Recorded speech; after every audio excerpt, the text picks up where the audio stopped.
Hi everyone. So this week's discussion question was about whether or not deaf parents should be able to um, select that their child would also be deaf. So from the three models of disability, the three main ones.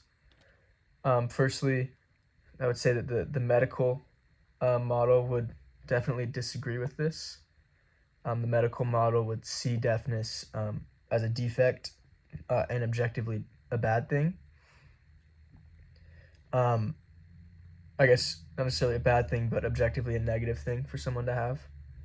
So to willingly put that on somebody else would be wrong, according to the medical model.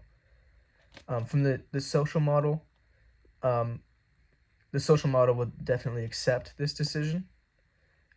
The social model doesn't see deafness as a problem. Rather, it sees the way that the world works as the problem. The way that the world is designed for example, for people who can hear. So I think that's the social model would definitely support the parents' decision. And then the cultural identity model would also support this decision. Kind of similarly to the social deafness or the social model. It doesn't see deafness as a negative thing, and would enable this child to be part of a culture that would otherwise most likely be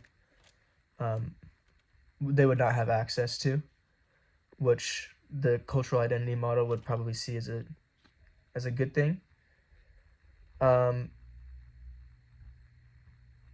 I think that, so what I personally think is I think that it's wrong to selectively give your child deafness. It's not because deafness is always a negative thing, as I mean, I'm sure that the deaf parents would say that it's not a negative thing in their life, but to purposefully hinder someone's ability to learn in a typical environment or do anything